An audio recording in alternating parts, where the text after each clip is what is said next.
Retour avec le poulet le plus célèbre de Bourg, et c'est dans son agréable demeure qu'il nous accueille pour nous livrer quelques détails sur sa carrière et ses impressions juste avant de disputer un match important pour lui. Il y a eu deux personnes assez clés sur ma carrière. Il y a eu un dénommé Aimé Buret qui est de Bourg, que j'avais en junior, qui m'a foutu la pression pour que je parte tenter ma chance à Bourgoin, parce que moi j'étais à Bourg, j'étais là pour jouer avec les copains, et puis j'avais pas envie de quitter les copains. Et donc il m'a limite menacé, comme quoi il fallait que je parte à Bourgoin, tenter ma chance et tout ça. Et donc je suis parti à Bourgoin, et puis après il y a eu toute la période CSBJ, donc c'est Michel Couturas, mais c'est aussi tous les dirigeants, tous les gens qu'il y a eu à ce moment-là, et tout ce qu'ils mettaient en place pour que les jeunes de la région se sentent bien au CSBJ. Il y a Robert Froissart qui t'a modelé physiquement, on va dire. Robert Froissart, je suis obligé de le dire. Merci Robert, tu as fait de ma carrière, t'es magnifique. Ouais, le vieux là, les paillettes, ça va y aller. Hein. Ouais, je garde un très bon souvenir parce que j'ai une... pour moi, c'est bien passé. On a fait des bonnes saisons avec le Racing. On a accroché des demi-finales. Et puis j'ai rencontré aussi des super joueurs. Donc, non, je garde vraiment un très bon souvenir. Puis Paris, c'est bien.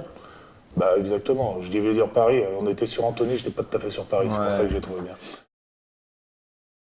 Pas trop, on se croise, de temps en temps. T'es pas très téléphone, toi? Non, pas trop, mais c'est ce que je disais. Quelqu'un comme Seb, il est parti en Angleterre, je suis parti à Castres. Je crois que sur les 6-7 ans, on a dû s'appeler 2 fois. On se croisait de temps en temps en sélection, mais sinon on s'appelait jamais. Des joueurs comme Julien Bonner, avec qui je suis assez proche aussi, on s'appelle jamais. Qui sera le prochain Oscar Midi Voilà, Olympique? exactement. Et ben donc on s'appelle jamais, et puis quand on se revoit, on a l'impression qu'on s'était vu la veille. Ouais. Donc, mais bon, c'est assez marrant, c'est assez... Ils arrivent dans 30 minutes. Allez, bon, on a fini. Le feu, faut y aller. Et c'est le feu du stade Marcel Vercher, un lieu mythique du rugby bressant qui attire les loups aujourd'hui. Oui, c'est en loup que Lionel va disputer un match contre les poulets locaux, l'Union Sportive Bressane, l'équipe de Bourg dans laquelle il avait fait ses débuts. Et les supporters crient au loup avant le combat en la basse-cour verdoyante de Bourg-en-Bresse. Mise en condition physique,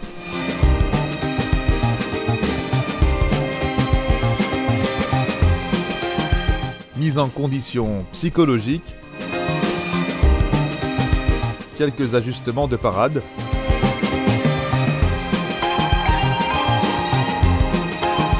Et travail des vocalises bestiales.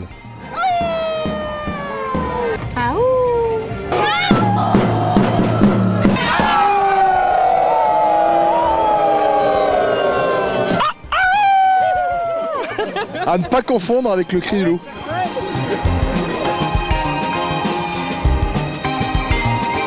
« 14h50, la bête et son troupeau accèdent à la pelouse, sur lequel il faudra marquer son territoire.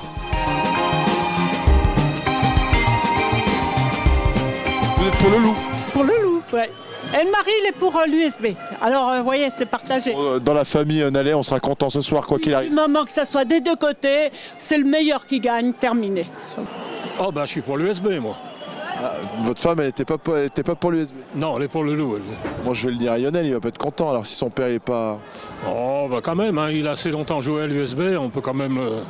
Bon, je dis dans la famille Nallet, ce soir, tout le monde sera content. Voilà, oui, de toute façon, le match est pas mal. Là, on va pas, si on perd, on perdra pas de beaucoup, je pense. Alors, bon, on va pas en faire une... Enfin, bon. Voilà, quoi. Bon, le vin chaud, il est bien? Il est pas mal. Le rugby, ici, c'est une histoire de famille. Le papa, la maman et le fils est en train de jouer derrière. De vous dire, alors pour attirer les Bressans dans l'embut, j'ai pensé à un truc. Je me permets.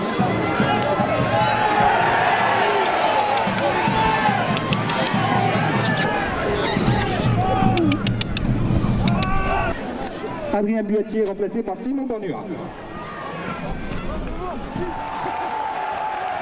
Presque 20 minutes de jeu en première mi-temps, l'écart se creuse considérablement entre les deux équipes.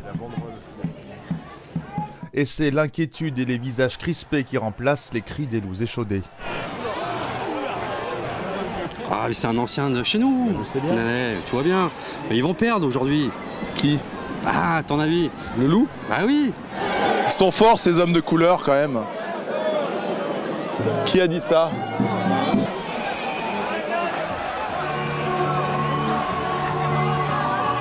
Mais le mental du loup mêlé au physique du célèbre poulet local aura eu raison du désespoir des supporters.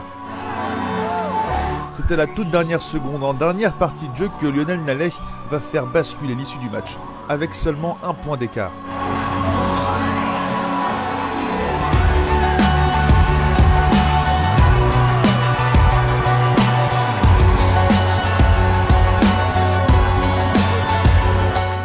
L'arbitre, conspué de cocoricos endiablés, est évacué sous bonne escorte.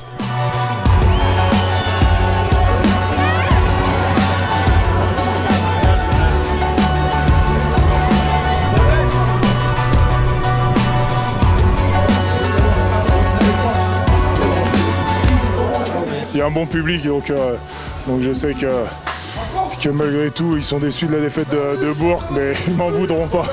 Merci. Je suis ton père. Bon, Mémé Buret, premier entraîneur de Lionel Nallet. Je me souviens d'un Lionel Nallet solide, costaud. Tu m'avais dit, celui-là, c'est un sacré soldat. Je pense que Lionel, c'est un garçon qui promettait beaucoup, de par ses aptitudes physiques et mentales. Il a su discipliner son tempérament de feu et il a su écouter Couturas à Bourgoin, qu'il a mis sur une estrade ascendante où il ne s'est pas arrêté, puisqu'il a été quand même capitaine de l'équipe de France. Je me rappelle de lui à 17-18 ans en Fédéral 2, en deuxième ligne avec Pochon-Nallet, la fameuse deuxième ligne Pochon-Nallet, c'était des minots. Ils allaient se faire péter la tête à Eugène Albertville, ils n'ont jamais reculé. Hein. C'est-à-dire que je me souviens plus quel pilier de Bourgoin a dit « Avec Nallet, tu vas jouer n'importe où. Avec Nallet au cul, tu vas jouer n'importe où. » Ça veut tout dire. Une journée pleine d'émotions donc, l'illustration aussi d'un poulet devenu loup et finalement si proche, apprivoisé par ses plus grands fans.